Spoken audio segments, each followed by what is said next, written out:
August 2023, Shorthand Tamil Senior Grade. Get ready for the dictation. 10 seconds. 5 seconds. Start. அன்பார்ந்த நண்பர்களே, பெரியோர்களே, வணக்கம். இந்த உலகமே கொரோனாவின் பிடியில் சிக்கி தவித்துக் கொண்டிருக்கிறது. தமிழ்நாட்டிலும் இந்நோய் பரவிக்கொண்டு மக்களின் இயல்பு வாழ்க்கைக்கு இடையூறாக இருந்து கொண்டிருக்கிறது. தற்பொழுது முழு ஊரடங்கிலிருந்து படிப்படியாக தளர்வுகள் அதிகப்படுத்தப்பட்டுள்ளது. தமிழ்நாட்டு மக்களின் வாழ்வாதாரத்தை கருத்தில் கொண்டு அளிக்கப்பட்டுள்ள இந்த தளர்வுகளை நாம் அத்தியாவசிய தேவைகளுக்கு மட்டுமே பயன்படுத்த வேண்டும். தளர்வுகள் அதிகப்படுத்தப்பட்டுள்ளதால் கொரோனா ஒழிந்து விட்டது என்று பொருள் அல்ல. இந்த காலகட்டத்தில் அரசால் பல்வேறு கட்டுப்பாடுகள் விதிக்கப்பட்டுள்ளன. மக்களை பாதுகாக்கத்தான் இந்த தளர்வுகள் என்பதனை ஒவ்வொருவரும் உணர வேண்டும்.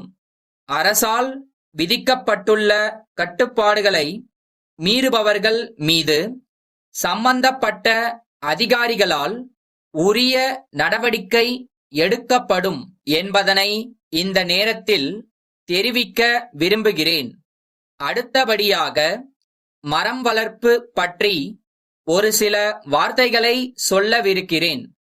கிராமங்களின் குடியிருப்பு பகுதிகளின் முன்பு மரங்களை நடுவதற்கு ஏற்பாடு செய்யும்போது அதனால் குடியிருப்புகளுக்கோ அல்லது அந்த இடங்களில் போடப்பட்டுள்ள மின் கம்பிகளுக்கோ மழை காலங்களிலோ அல்லது பலத்த காற்று வீசும்போதோ சேதம் ஏற்படா வண்ணம் பார்த்து கொள்ள வேண்டும்.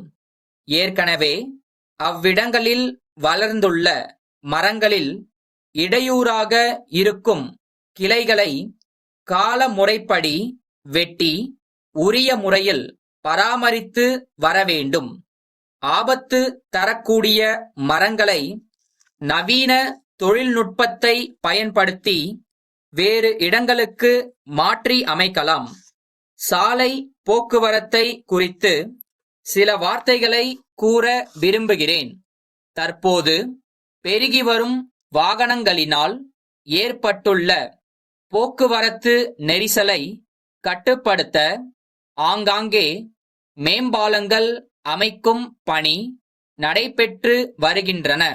இதனால் அவ்வழியே செல்லும் வாகன ஓட்டிகளுக்கு சிரமம் ஏற்படலாம்.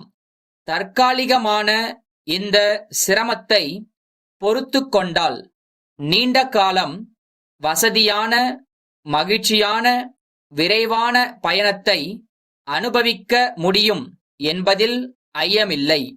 கிராமப்புறங்களில் குடியிருப்பு அதிகம் உள்ள பகுதிகளில் சாலைகள் புதுப்பிக்கப்படும்போது சாலையின் மட்டம் உயர்த்தப்படுவதால் குடியிருப்புகள் சாலை மட்டத்திற்கு கீழே அமைந்து விடுவதால் மழை காலங்களில் குடியிருப்புகளுக்குள் தண்ணீர் புகுந்து உயிருக்கும் உடைமைக்கும் ஆபத்து ஏற்படும் சூழ்நிலையை தவிர்க்க சாலைகளை ஆழப்படுத்தினால் பயனுள்ளதாக இருக்கும் என்பதை தெரிவித்துக் கொள்கிறேன். சமீப காலமாக வங்கியிலிருந்து பேசுவதாக கூறி பொதுமக்களை அலைபேசியில் தொடர்பு கொண்டு அவர்களுடைய வங்கி கணக்கு விவரங்களை கேட்டு பெற்று அவர்களது வங்கி கணக்கிலிருந்து எல்லா பணத்தையும் திருடி விடுகிறார்கள். வங்கி கணக்கு தொடர்பான விவரங்களை யாருக்கும் தெரியா வண்ணம் பாதுகாத்துக் கொண்டால் மோசடி கும்பலிடம் நமது பணத்தை இழக்காமல் இருக்கலாம் என்பதை தெரிவித்துக் கொண்டு எனது உரையை நிறைவு செய்கின்றேன். அரசு தலைமை செயலர், தலைமை செயலகம், சென்னை அவர்கள் அனைத்து துறை தலைவர்களுக்கும் எழுதும் கடிதம். ஐயா, தலைமை செயலகத்தில் காலியாக உள்ள சுருக்கெழுத்தர் பணியிடங்களை நிரப்புவதற்கு துறையில் உள்ள சுருக்கெழுத்தர்களை விருப்புரிமை அடிப்படையில் மாறுதலில் நியமனம் செய்யப்பட முடிவு செய்யப்பட்டுள்ளது.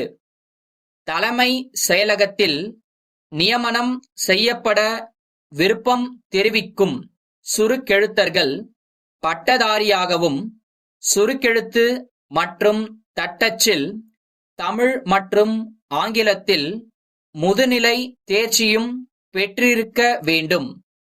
கணினி தேர்விலும் சுருக்கெழுத்து மற்றும் தட்டச்சு உயர்வேக தேர்விலும் தேர்ச்சி பெற்றவர்களுக்கு முன்னுரிமை வழங்கப்படும். விருப்பம் தெரிவித்தவர்கள் தகுதி தேர்வின் அடிப்படையில் நியமிக்கப்படுவர். தங்கள் துறையில் தலைமை செயலகத்தில் பணிபுரிய விருப்பமுள்ள சுருக்கெழுத்தர்களின் விவரங்களை இம்மாத இறுதிக்குள் தலைமை செயலகத்தின் பணியாளர் மற்றும் நிர்வாக சீர்திருத்த துறைக்கு வந்து சேருமாறு அனுப்ப கேட்டுக்கொள்ளப்படுகிறது. பணியாளர்களின் விவரம் இத்துடன் இணைக்கப்பட்டுள்ள படிவத்தில் அனுப்ப கேட்டுக்கொள்கிறேன். தங்கள் நம்பிக்கையுள்ள